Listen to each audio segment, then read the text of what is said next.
Hey everybody, Eric here from Nomadic Fanatic. I hope you guys are doing well.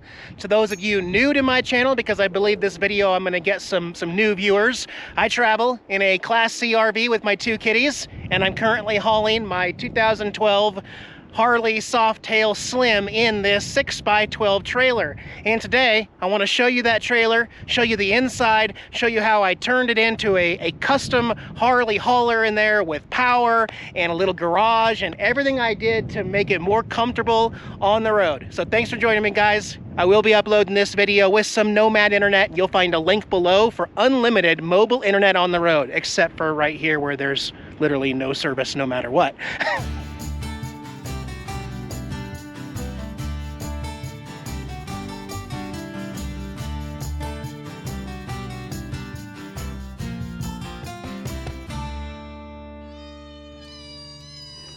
Let's see, before we get started on this trailer specifically, for context, let me just be honest with you. This is my second attempt at a motorcycle trailer. The first time I tried to get the smallest motorcycle trailer possible to haul behind my motorhome because of weight and aerodynamics and gas mileage and all that stuff. This did fit inside a 5x8, just so you know. However, the old windshield that I had before this fairing, you had to take that off because it's only a 5-foot ceiling height when you go in. This is actually close to about 5'10" because of the opening on the back there. So again, from a 5'8" to a 6x12 now. So some specs on it. This is a 2022, this year, Hallmark trailer. It's got LED lighting throughout. I went with the ramp style door that has these two latches here. Sometimes you can save some money and get the barn door style that opens on the side, but then you're still going to have to get a ramp. This has a spring assisted door, super easy to open up. And then an extra little flip here, so that it is a very nice, easy right into the trailer. Again, before we go inside, you saw the decals. I got these decals and put them on, about $41 on Amazon. You can get the black and white version, which I like because, as you can see, I like the black and white theme. You can also get the standard orange and black version. This one also has aluminum upgraded wheels. Let's go over some specs. Got the 2-inch ball. This is a gross weight of 3,500 pounds max, including your cargo. This trailer weighs 1,380 pounds dry. My motorcycle weighs another 692 pounds, I believe. Don't quote me on that, but I believe that's where we're at. It does have some vents. It has one at the top here and one on the bottom on the other side. And the biggest thing you'll notice is that I took off the stock jack because I kept bottoming out even on my other trailer. You just can't get it up high enough. So I removed that and put in this one. This one stays way off the ground and super easy. Well, I need to raise it up a little bit, but yeah, it just folds away completely out of the way.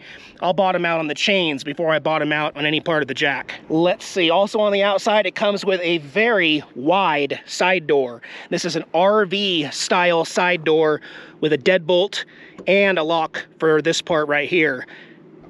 One of the more secure doors. I like it. So it's an RV style door. Just pin that right there. Let's see, we talked about all the LED lights. It's even got some on the fender when you're blinking. I also installed some motion sensor lights that are solar charged. There's a solar panel on top of it right there. I have this little step because it's kind of a high step. This is the main reason why I got this trailer. Literally, as I travel, this is my garage. I can open the side door. You can see where the front tire of the bike comes to. So it all stays back there, and then I have this whole garage space where I've got my toolbox. I'll step in, actually. You can see this desk. Oh, you don't need any of that. That's mine. A friend of mine, Robert, helped me repurpose this desk that we used at Modified Auto to fit the V-nose up there. And then this is how we do power. I have two of these portable power stations. There's an EcoFlow down there. This is the Rock Pal's 500 power. 500 watt. You can see the power strip right here. So we just turn this guy on. And just like that, you can see the green LED lights. Those are color changing. I can pick any color I want. Can even just select white, and then it'll brighten all this up. Okay, so that's how I simplified power for now. I may change this later on down the road, but I've got my Ryobi battery charger here, a little power strip, so it's just easy to plug stuff in. And when this needs to be recharged, I just take it in. Or I can use my solar panel and charge it in the field, or bring it in the RV and charge it in there. Super easy. And you can see my theme of using 2x4s to keep everything in, but not permanent, so everything can still be lifted out. I've got my RC trucks hanging up here, my Traxxas Max and my Bronco TRX4 crawler there. I've got some extra tires and supplies for those. Just a standard garage. I got my air compressor. I've got my magnet fishing gear. Got my Craftsman socket set. Also a bunch of screws and nails. My toolbox sits here for transport with 2x4s, but I can just grab that, put it up on the table, and get whatever I need. Got my power tools and battery charger. Some other stuff in there. Shop towels. All my oil and fluids for the RV are underneath there. This, I'm not in love with, but I need something because I'm by myself. This allows me to move the trailer if need be, but I really have to unload the bike just to be able to get this trailer to move by myself. Let's open this guy back up. All right, this trailer came with pre-installed 4 rings for securing your loads. Of course, I'm using 2x4s. This is my backup generator, my inverter generator. It's really quiet. And then 5 gallons of extra gas. Love my NASCAR. Love my Harley flags and stuff like that. I've got some old plates up here in the corner from where I used to live. YouTube, Nomadic from Washington, Fanatic from Illinois. Now I'm in Texas, but... And that's my old setup there with Jax and Terra kitties. And me driving the Class A. And Tater Tot, my smart car. I can tow that too, but I'm doing the Harley now. So the wheel chock is attached through bolts at the bottom and screwed in, so it is not going anywhere. What else? It does have one light switch here for a DC light, but it only works when the trailer is connected to the vehicle towing it. That's kind of useless and pointless. That's why I did the LED lights. But future projects in here, yeah, they're future projects. I want to put down a layer of garage epoxy paint on this. I also want to put solar on the roof and seal the roof with a Tropicool Henry's sealer, and possibly even add a vent fan, like a fantastic fan right there between those two. Future projects though. For right now, it's fully functional and I'm happy with it. And then one last thing we need to talk about is weight distribution in these trailers. So this is kind of just a trial and error thing. This trailer is different than the other one I had as well. If we stand right here, you can see the axle is not in the middle of the trailer. The axle was put towards the rear on purpose because the manufacturers knew that we were going to put a motorcycle in this. And it's very important to load these trailers in a correct way so that you don't get wobbling back and forth and lose your trailer while you're towing it down the highway. I don't ever go over 65 miles an hour anyway, but you saw the stuff up front that is carefully positioned up there so that my tongue weight does not exceed 350 pounds. Once the bike gets loaded in, and you saw the wheel chock's there, so it's hovering over the axle perfectly, then you're only adding the weight up front, and there might be a little bit too much weight up front, because I know that toolbox is heavy and the other tools that are up there, but that's also why you see this heavy generator and 5 gallons of gas also behind the rear axle to even that out. I have logged over 800 miles so far on this system, and I have it loaded correctly.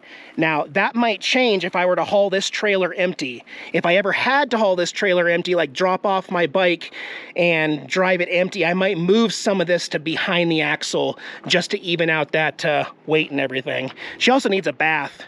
It gets really dirty driving down the road, but the good part about it is the bike's always clean inside here. I don't have to worry about rain. Well, let me load the bike up since we're leaving tomorrow. Load the bike up, show you how that works.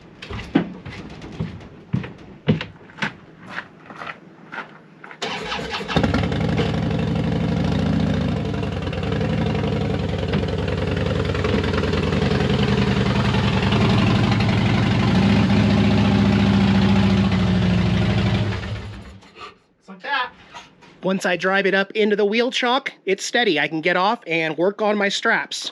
I have 2 straps here, soft loops, and then I've got my Rhino 1,000 pound straps up front.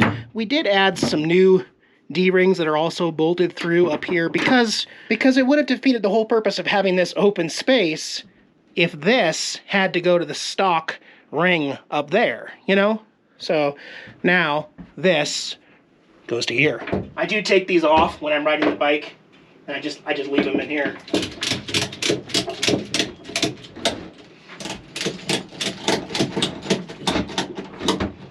One more on the other side, probably.